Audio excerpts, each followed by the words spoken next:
ایک صحابی رسول کی بات اگر عرض کروں، ابو دہدہ ایسے مالدار صحابی تھے جن کا باغیچہ پورے مدینے میں سب سے قیمتی باغیچہ تھا، سب سے قیمتی باغیچہ تھا، اور ان کے باغیچے کی کھجوریں سب سے مہنگی کھجوریں ابو دہدہ کے باغیچے کی شہرت تھی مدینے میں۔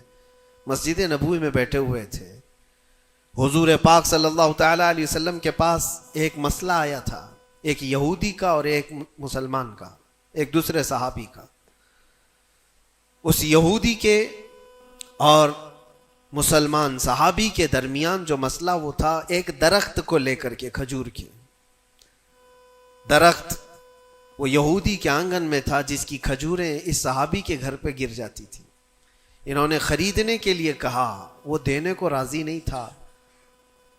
یا اس طرح کا ایک مسئلہ اور بھی ہے، اللہ کے نبی صلی اللہ تعالی علیہ وسلم نے رغبت دلائی، کوئی ہے جو یہ ایک درخت خرید کر کے میرے اس صحابی کو دے دے، اسے میں جنت کا باغیچہ دوں گا۔ تو اس وقت ابو دہدہ کھڑے ہوئے، کہا یا رسول اللہ صلی اللہ تعالی علیہ وسلم، میں سودا کروں گا اس یہودی سے۔ ایک ہی درخت تھا اس کے آنگن میں۔ اس سے کہا کہ کتنے میں تو یہ درخت بیچے گا؟ میرے نبی کی بات ہے، حضور کا فرمان ہے، میں خریدوں گا۔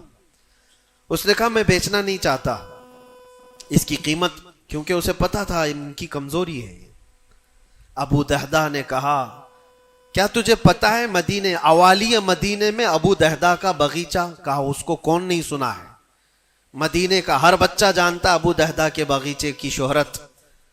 کہا اگر میں وہ باغیچہ اس درخت کے بدلے دے دوں تو کیا تو یہ درخت مجھے دے گا؟ اس نے کہا یہودی نے پاگل ہو گئے ہو، کیا بات کر رہے ہو، ایک درخت کے بدلے وہ اتنا قیمتی باغیچہ جس کی کھجوریں پورے مدینے میں مشہور ہوں؟ ابو دہدہ نے کہا اس باغیچے سے زیادہ قیمتی میرے مصطفیٰ کا فرمان ہے، میرے لیے نبی پاک کی عزت اور ان کی حرمت اس سے کئی زیادہ بڑھ کر کے ہے۔ اس یہودی نے کہا کون نہ کہے گا سودا، اگر تم صحیح میں مجھ سے مذاق نہیں کر رہے ہو تو ابھی میں یہ درخت دیا اور باغیچہ دو۔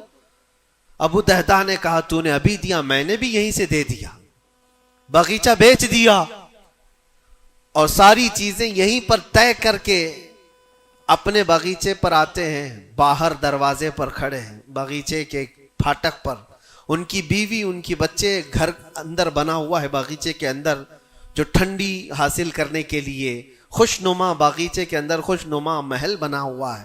دروازے کے باہر سے ابو دہدہ پکارتے ہیں یا ام دہدہ اپنی بیوی کو، باہر آ جاؤ، باہر آ جاؤ اپنے بچوں کو لے کر۔ بیوی نے کہا اتنی جلدی کیوں اس طرح سے بلا رہے ہو، کیا بات ہے، کیوں چیخ رہے ہو؟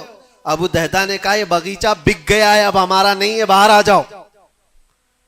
عورتیں کبھی کسی چیز کو دینے دیتی ہیں؟ گھر کی کوئی چیز بک جائے عورت راضی ہو جائے، لیکن وہ عورت عام عورت نہیں، رسول اللہ کی صحابیہ تھی۔ کہا اچھا ابو دہدہ یہ باغیچہ بک گیا ہے، میرا تم پر یقین ہے کہ بہت اچھا سودا کیا ہوگا، کیونکہ مدینے میں اس جیسا باغیچہ تو نہیں ہے۔ ابو دہدہ نے کہا تو سچ سمجھتی ہے میں نے بہت اچھا سودا کیا ہے۔ باہر آئی، یہ اندر نہیں گئے، اپنے بچے اور اپنی عورت کو لے کر باہر نکلے۔ ابو دہدہ سے پوچھتی ہے خاتون نے کتنے میں سودا کیا ہے، کتنے میں سودا کیا ہے؟ کہا بس وہ ایک درخت کے بدلے جو یہودی کے آنگن میں ہے میں نے یہ باغیچہ پورا اس کو دے دیا۔ عورت نے کہا ہاں ایسے کیسے، اتنا بڑا باغیچہ ایک درخت کے بدلے میں؟ کہا وہ تو بظاہر ایک درخت ہے لیکن اصل قیمت تو رسول اللہ کی زبان ہے۔ کہا اللہ کے نبی نے کیا فرمایا؟ کہا کہ ایک درخت جو اس یہودی کا خرید کر کے ایک صحابی کو دے دے میں اسے جنت کا باغیچہ دے دوں۔ ابو دہدہ نے جیسے ہی یہ سنایا تو ام دہدہ کہتی ہیں ابو دہدہ تم نے کبھی میرا یقین نہیں توڑا، آج میں یہ کہتی ہوں یہ باغیچہ ہی کیا حضور سے پوچھتے ہم سب بھی بکنے کو تیار ہیں۔